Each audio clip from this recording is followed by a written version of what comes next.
வணக்கம். இது நியூஸ் ஃபர்ஸ்டின் மதிய நேர பிரதான செய்திகள். விரிவான செய்திகளுக்கு செல்லும் முன்னர் முதலில் இன்றைய தலைப்புச் செய்திகள். கிறிஸ்துமஸ் தீவுக்கு அருகில் விபத்துக்குள்ளான படகிலிருந்து மீட்கப்பட்டவர்களில் இலங்கையர்கள் எவரும் இல்லை.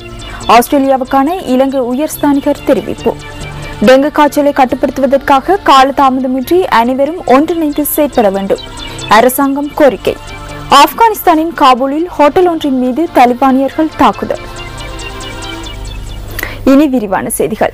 கிறிஸ்துமஸ் தீவுக்கு அருகே விபத்துக்குள்ளான படகிலிருந்து மீட்கப்பட்ட 110 பேரில் இலங்கையர்கள் எவரும் இல்லை என ஆஸ்திரேலியாவுக்கான இலங்கை உயர்ஸ்தானிகர் அட்மிரல் திசர சமரசிங்க தெரிவித்துள்ளார்.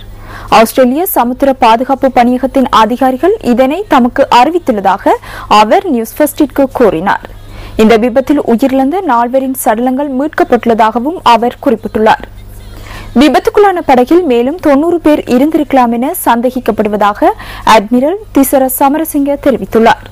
அவர்களை தேடும் பணியில் ஆஸ்திரேலியா மற்றும் இந்தோனேஷிய மீட்பு பணியாளர்கள் ஈடுபட்டுள்ளதாகவும் ஆஸ்திரேலியாவுக்கான இலங்கை உயர்ஸ்தானிகர் மேலும் குறிப்பிட்டுள்ளார். ஆஸ்திரேலியாவுக்கு வடக்கே உள்ள கிறிஸ்துமஸ் தீவுக்கு அருகில் நேற்று விபத்துக்குள்ளான படகில் இருந்த 110 அகதிகள் மீட்கப்பட்டு கிறிஸ்துமஸ் தீவுக்கு அழைத்துச் செல்லப்பட்டுள்ளனர்.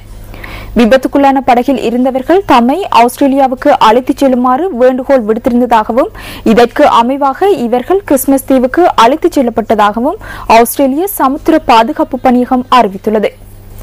விபத்துக்குள்ளான படகில் இருந்த சுமார் 100 பேரை தேடும் பணிகள் இடம்பெறுவதாகவும் ராய்ட்டர்ஸ் செய்தி வெளியிட்டுள்ளது. இவர்களை தேடும் பணியில் 4 கப்பல்களும் 3 விமானங்களும் ஈடுபடுத்தப்பட்டுள்ளதாக ஆஸ்திரேலிய உள்துறை அமைச்சர் ஜெசன் கிளேயர் ராய்ட்டர்ஸ் செய்தி சேவைக்கு கூறியுள்ளார்.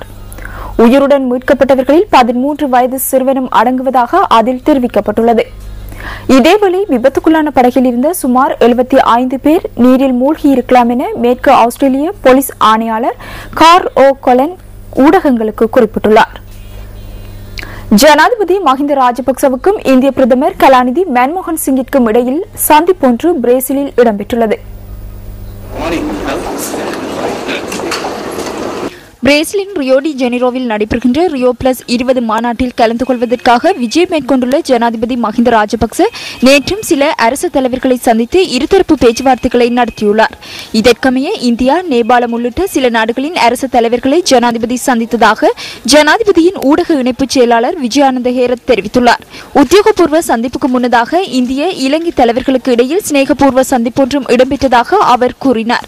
இருதரப்பு பேச்சுவார்த்தைகளின் போது இந்தியாவுக்கும் இலங்கைக்கும் இடையிலான வரலாற்று தொடர்பு குறித்து அதிக கவனம் செலுத்தப்பட்டுள்ளது. இதன்போது கருத்து வெளியிட்ட இந்திய பிரதமர் கலாநிதி மன்மோகன் சிங், இலங்கை இந்திய நட்புறவில் விரிசல் ஏற்படுவதற்கு ஒருபோதும் இடமளிக்கப் போவதில்லை என உறுதியளித்துள்ளார். இந்திய நிதியுதவியின் கீழ் வடக்கு, கிழக்கு பகுதிகளில் 50,000 வீடுகளை நிர்மாணிக்கும் திட்டம் தொடர்பாகவும் இதன்போது கவனம் செலுத்தப்பட்டுள்ளது. இந்த வீடமைப்பு திட்டத்தை துரிதப்படுத்துவது தொடர்பாகவும் இரு நாட்டு தலைவர்களும் கருத்துக்களை பரிமாறிக்கொண்டுள்ளனர்.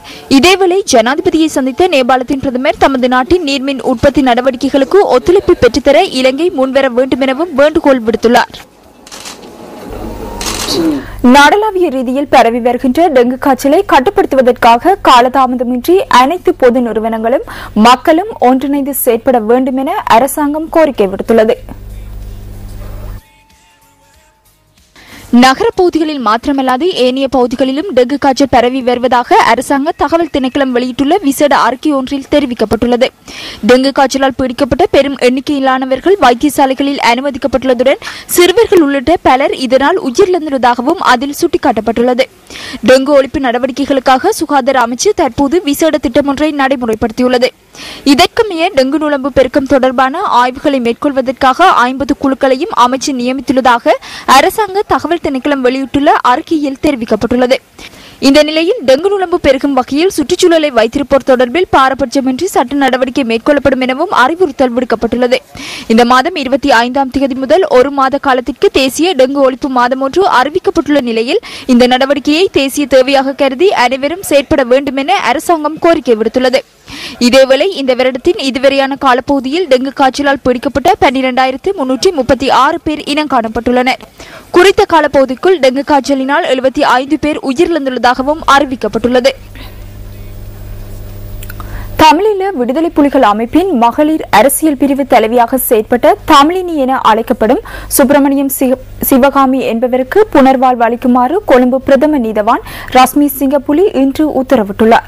இதற்கமைய வவுனியா பூந்தோட்டம் புனர்வாழ்வு நிலையத்திற்கு அவரை அனுப்பி வைக்குமாறு நீதவான் உத்தரவு பிறப்பித்துள்ளார்.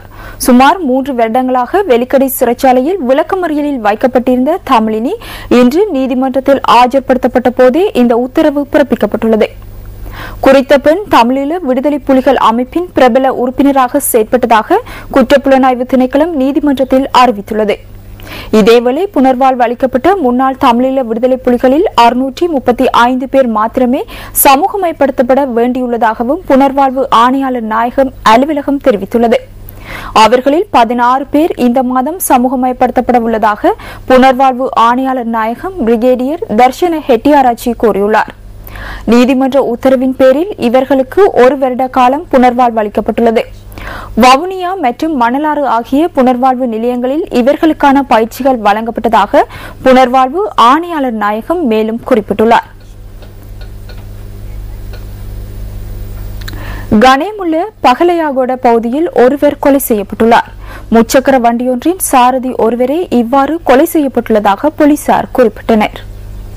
பகலையாகோட பகுதியின் விகாரை வீதியில் முச்சக்கர வண்டியில் பயணித்த ஒருவர் இவரை தாக்கி கொலை செய்துள்ளதாக போலீசார் தெரிவித்தனர். நேற்றிரவு 9 மணி அளவில் இடம்பெற்ற இந்த சம்பவத்தில் கனேமுல்ல பகுதியை சேர்ந்த 52 வயதான ஒருவரை கொலை செய்யப்பட்டுள்ளார். கொலை செய்யப்பட்டவரின் சடலம் கம்பஹா வைத்தியசாலையில் வைக்கப்பட்டுள்ளதுடன் கனேமுல்ல போலீசார் மேலதிக விசாரணைகளை மேற்கொண்டு வருகின்றனர். இதேவேளை மாத்தர லட்சவத்த பிரதேசத்தில் வீடொன்றுக்குள் இருந்து பெண்ணொருவரின் சடலம் கண்டுபிடிக்கப்பட்டுள்ளது. குறித்த வீட்டினுள் வசித்து வந்த பெண்ணொருவரை உயிரிழந்துள்ளதுடன் அவரின் கை கால்கள் கட்டப்பட்ட நிலையில் காணப்பட்டதாக போலீசார் கூறினர். கிடைக்கப்பட்ட தகவலுக்கு அமைய பெண்ணின் சடலம் கண்டுபிடிக்கப்பட்டுள்ளதோடு 60 வயதான ஒருவரை உயிரிழந்துள்ளதாக போலீசார் தெரிவித்தனர். கினிகத்தேனை ஹட்டன் வீதியில் நேற்றிரவு இடம்பெற்ற பஸ் விபத்தில் 32 பேர் காயமடைந்துள்ளனர். குறித்த பஸ் பேரகமுல பகுதியில் சுமார் 150 அடி பள்ளத்தில் விழுந்துள்ளதாக போலீஸ் ஊடக பேச்சாளர் அலுவலகம் அறிவித்துள்ளது. விபத்துக்குள்ளான பஸ்ஸில் ஆடை தொழிற்சாலை ஒன்றின் பெண் பணியாளர்களே இருந்ததாக தெரிவிக்கப்படுகின்றது. இதன்போது காயமடைந்த அவர்கள் அனைவரும் கினிகத்தேனை, நாவலப்பிட்டி மற்றும் கண்டி ஆகிய வைத்தியசாலைகளில் அனுமதிக்கப்பட்டுள்ளனர். விபத்து தொடர்பான மேலதிக விசாரணைகளை கினிகத்தேனை போலீசார் மேற்கொண்டு வருகின்றனர். கொலன்னாவையில் இருந்து பதுளை நோக்கி சென்று கொண்டிருந்த பவுசர் வண்டியொன்று பண்டாரவிலை பதுளை வீதியின் தந்திரிய பிரதேசத்தில் விபத்துக்குள்ளாகியுள்ளது. இந்த விபத்து காரணமாக இன்று காலை குறித்த வீதியின் போக்குவரத்து தடைப்பட்டிருந்ததாக போலீசார் தெரிவித்தனர். டீசலை கொண்டு சென்ற பவுசர் வண்டியொன்று இவ்வாறு விபத்துக்குள்ளாகியுள்ளது. பண்டார்வலை தந்திரிய பிரதேசத்தில் இன்று அதிகாலை 4 மணி அளவில் இந்த பவுசர் விபத்துக்குள்ளாகியுள்ளதாக போலீசார் தெரிவித்தனர். இந்த பவுசர் பாதியை விட்டு விலகி விபத்துக்குள்ளானதில் அருகில் இருந்த வர்த்தக நிலையம் ஒன்றிற்கும் சேதம் ஏற்பட்டுள்ளதாக எமது பிராந்திய செய்தியாளர் குறிப்பிட்டார்.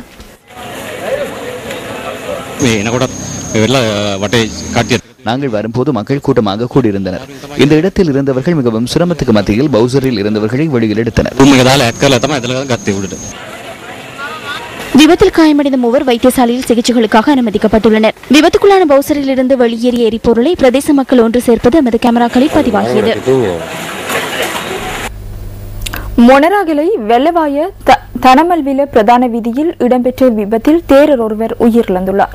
இன்று அதிகாலை 5:20 அளவில் இந்த விபத்து இடம்பெற்றுள்ளதாக போலீஸ் ஊடக பேச்சாளர் அலுவலகம் குறிப்பிட்டது. மகிகனியில் இருந்து காலி நோக்கி பயணித்துக் கொண்டிருந்த வேன் ஒன்று இவ்வாறு விபத்துக்குள்ளாகியுள்ளது.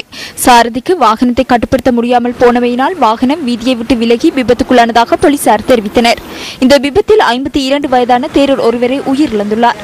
தனமல்வில மாவட்ட வைத்தியசாலையில் சடலம் வைக்கப்பட்டுள்ளது.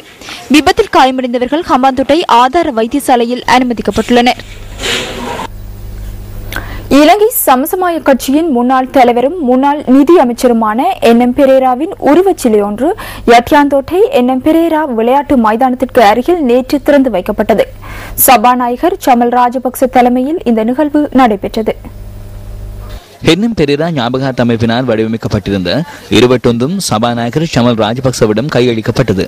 இந்த நிகழ்வில் சிரேஷ்ட அமைச்சர் திசவிதாரண, பிரதி அமைச்சர் HR மித்ரபால உள்ளிட்ட பலர் கலந்து கொண்டனர்.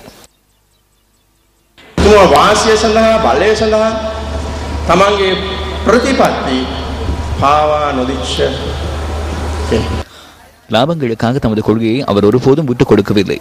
பல அரசியல்வாதிகள் அதிகாரங்களுக்காக தற்போது பலவிதமான கருத்துக்களை முன்வைக்கிறார்கள். அதற்கு மக்கள் ஏமாறாமல் இருப்பதுமில்லை. அதன் உண்மை பொய்களை ஆராய்வதில்லை. தாம் நம்பிய கொள்கைகளை அமைத்து இறக்கும் வரை செயற்பட்டார். அரிசி மாவை கலந்து பேக்கரி உணவுகளை தயாரிக்கும் நிலையம் ஒன்று நேற்று தெஹிவளையில் திறந்து வைக்கப்பட்டது. தேசிய உணவுகளை விஸ்தரிக்கும் நோக்கில் தேசிய உணவு ஊக்குவிப்பு மன்றத்தினால் இந்த நிலையம் திறந்து வைக்கப்பட்டது.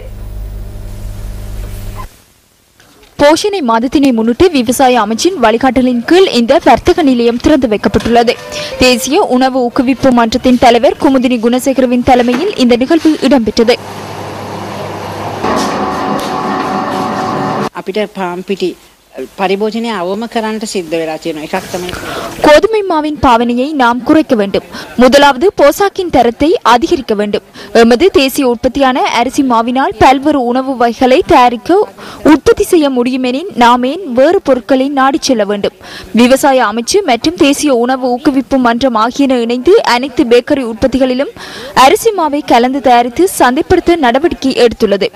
அரசு நிறுவனங்கள் மாத்திரமல்ல, தனியார் நிறுவனங்களுக்கும் ஆலோசனைகளை வழங்கி அனைவரும் இணைந்து சிறந்த உற்பத்திகளை நாட்டினுள் தயாரிப்பதே எமது நோக்கமாகும். ඒ අයත් මේ වෙනුවෙන් පොළඹවල අපි සියලු දෙනාම එකතු වෙලා අපේ රටට හොඳ දෙයක් නිෂ්පාදනය කරන්න. புசல்லாவை மற்றும் அதனை ஆன்மீக பகுதிகளில் கடந்த சில நாட்களாக கழிவுப் பொருட்கள் அகற்றப்படாமையினால் குறித்த பிரதேசங்களில் உள்ள மக்கள் சிரமங்களை எதிர்நோக்கியுள்ளனர்.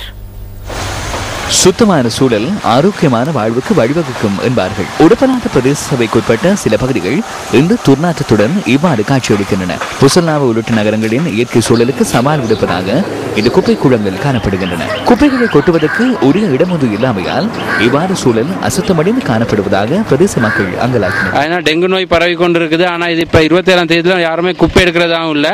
அதனால எங்களுக்கு அவசரமாக இதுக்கு ஒரு தீர்மானம், ஒரு சரியான ஒரு முடிவு எங்களுக்கு இதுக்கு அவசரமாக இவங்க பொறுப்புதாரிகள் எடுத்து தர சொல்லி நான் கேட்டுக்கொள்கிறேன். நாங்கள் சின்ன பிள்ளைகள் வந்துட்டு ஸ்கூல் கூட்டிகிட்டு போய் வரக்குள்ள நாங்கள் இந்த நாத்திரில் எப்படி நாங்கள் அவதிப்பட்டு போகலும் எங்களுக்கு மூஞ்சி கொடுக்கலாது. டெங்கு நோய் அதுன்னு வந்து சொல்கிறீங்களே, நாங்கள் எப்படி முகம் கொண்டு போகலும்? நீங்களா யோசனை பார்க்கணும் சரியா? அதே நேரத்தில் பிள்ளைகளுக்கு ஒரு நோய் வந்துச்சுன்னா எங்களால் சமாளிக்க இயலாது. அது உங்களோட பிள்ளையமான நினைச்சு நீங்க சரியான சட்ட நிறுவனத்துக்கு நீங்க திருமணம் பண்ணி இதை எடுக்க வேணும். அதே இந்த பிரதேசத்தில் குப்பைகளை கொட்டுவதற்கான இடம் ஒன்றை பெற்றுத் தர வேண்டும் என உடுப்படாத பிரதேச சபை தலைவர் குறிப்பிடுகிறார்.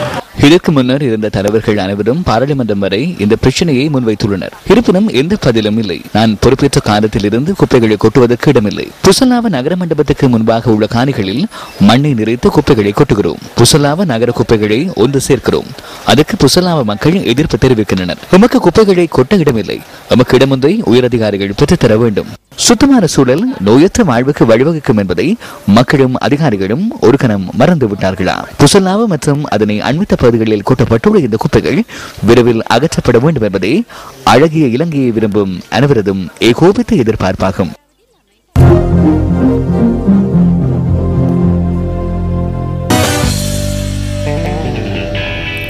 இலங்கை மற்றும் பாகிஸ்தான் அணிகளுக்கு இடையிலான 3 போட்டிகளை கொண்ட டெஸ்ட் கிரிக்கெட் தொடர் காலி சர்வதேச கிரிக்கெட் மைதானத்தில் இன்று ஆரம்பமானது. அணித்தலைவர் மிஸ்பாவுல் ஹக்கின் போட்டி தடையினை தொடர்ந்து முகமது ஹாப்ஸ் பாகிஸ்தான் அணிக்கு தலைமை தாங்குகின்றார். போட்டியில் முதலில் துடுப்படுத்தாடும் இலங்கை அணி சற்று முன்னர் வரை 94 ஓட்டங்களுக்கு ஒரு விக்கெட்டை இழந்திருந்தது. நாணய சுழற்சியில் வெற்றி பெற்ற இலங்கை அணி தலைவர் முதலில் துடுப்படுத்தாட தீர்மானித்தார். ஆரம்ப துடுப்பாட்ட வீரர் தரங்க பரணவிதான 24 ஓட்டங்கள் பெற்றிருந்த நிலையில் ஆட்டமிழந்தார். இலங்கை அணி மதிய போசன இடைவேளை வரை 113 ஓட்டங்களுக்கு ஒரு விக்கெட்டை இழந்திருந்தது. திலகரட்ன டில்ஷான் 66 ஓட்டங்களுடனும் குமார் சங்கக்கார 22 ஓட்டங்களுடனும் ஆட்டமிழக்காமல் உள்ளனர்.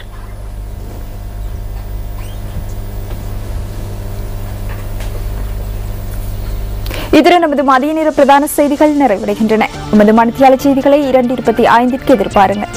வணக்கம்.